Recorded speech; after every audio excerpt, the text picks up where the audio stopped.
The early morning calm was shattered by explosive blast from a mining platform out in the Pacific Ocean. Hydro charge force 8. Maximum yield, sir, reported the guns operator. Okay, call up the drag sweepers and get the mineral on board processing, his boss replied. Hold it, sir. I'm getting a strange underwater sound on my headset. I'm not taking any chances. That coal bot is worth a small fortune. Call up the guard patrol sub and get Shaw to take a look. H, here to shore. Come in, Captain Shaw. I'm ahead of you, HQ. I've already picked up the signal. But before Captain Shaw could speed the guard sub towards the signal, a small alien craft darted out of the depths and fired 2 rocket torpedoes at the mining stage. With unerring accuracy, they shot through the water and exploded on impact with a blinding flash of light, destroying the massive structure. World Security Patrol, this is a message from the sub-guard with the coal-bud mining stage. Captain Shaw yelled into the sub's intercom. I'm engaging an unidentified hostile craft that has made an attack on the platform. Speeding through the depths, the squat-finned attacker hugged the narrow, weed-choked crevices in a vain attempt to shake off his pursuer. Further and further down they went until the alien sub reached a wide plain where it darted behind a rocky outcrop and hid. Blast! I've lost him!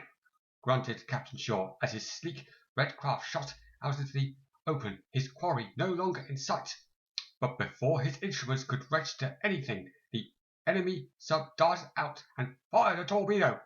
I'm hit! Exclaimed Captain Shaw as smoke poured into his cockpit and a metal beam fell across his knees, trapping him. But I'll ram that sub. It's the last thing I do!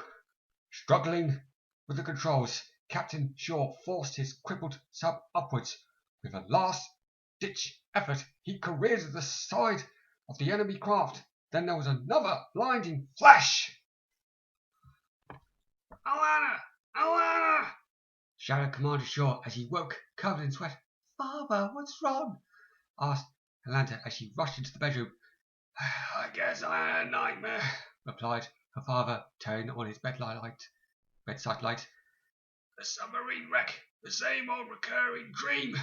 Father, would you like Troy to talk about it? He'd only be too happy to help. Forget it, Atlanta. I don't want to talk about it. I just need some sleep. Atlanta walked out of the room, leaving her father alone with his memories. Unable to sleep, she went into the living room and stood for a while, thinking.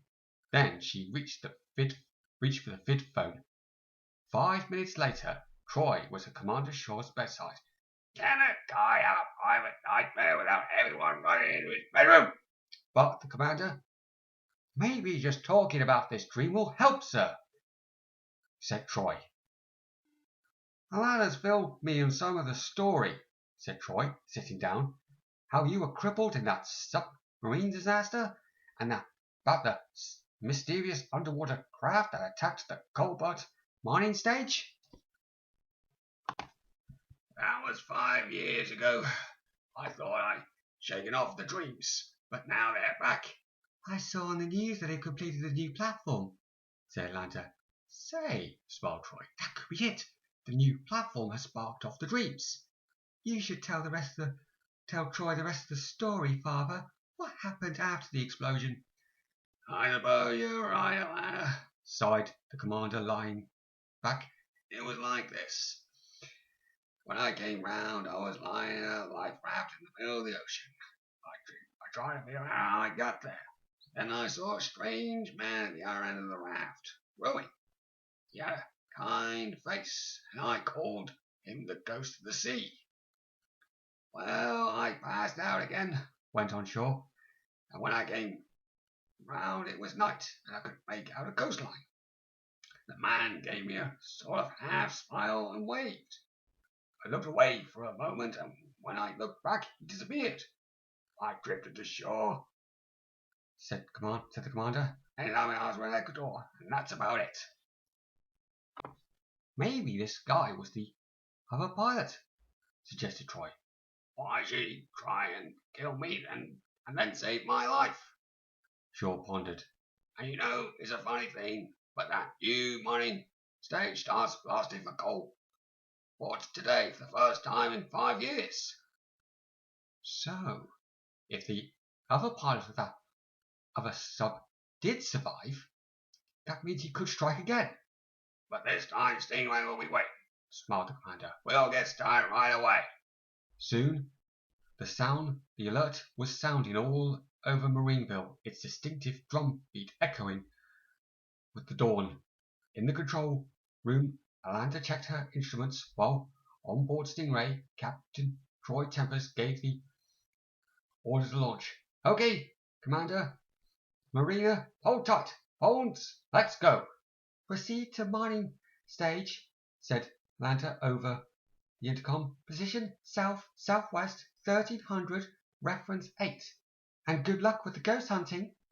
Some time later, as they were approaching the mining stage, Troy ordered phones to surface for a look at the new platform. Hold it, Troy, yelled Phones. I'm picking up a signal. There's another craft. Quite small. But, yeah, I have it, he whooped. It's just out of range of our Sting missiles at green 80, and it's moving fast. Suddenly, out of the depths came a small sub. As it sped towards the platform, it released 2 deadly rocket torpedoes. There was nothing the crew on board Stingray could do but watch helplessly as the missiles exploded against the underside of the platform. I don't believe it, cried the commander, open-mouthed. I just don't believe it. It's the nightmare all over again. Not quite, Commander. This time Stingray is here, said Troy, as he accelerated after the enemy sub. It stopped in the next valley, Troy, muttered Phones, who was tracking the craft. The same ambush position as last time, growled the commander.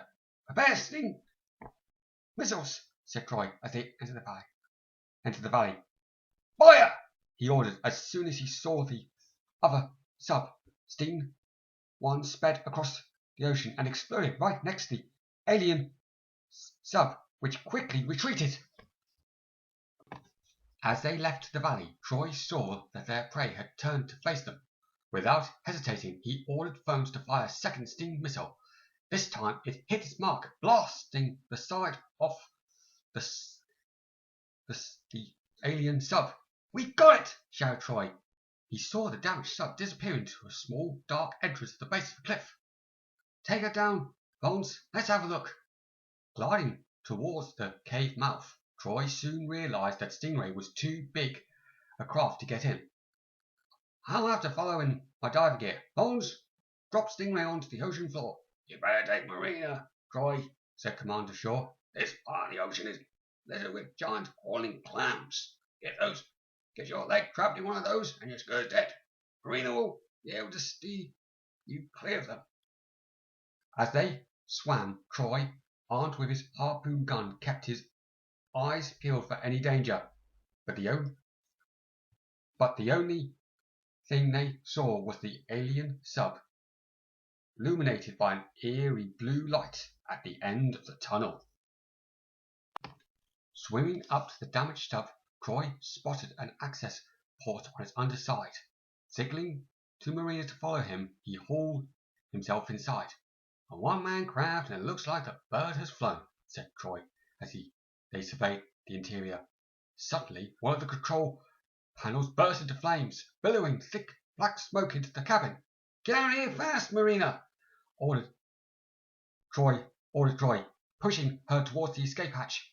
As the flames licked hungrily at the paneling and complex wiring of the enemy sub, Troy and Marina dived for the safety out of the hatch, and not a moment too soon.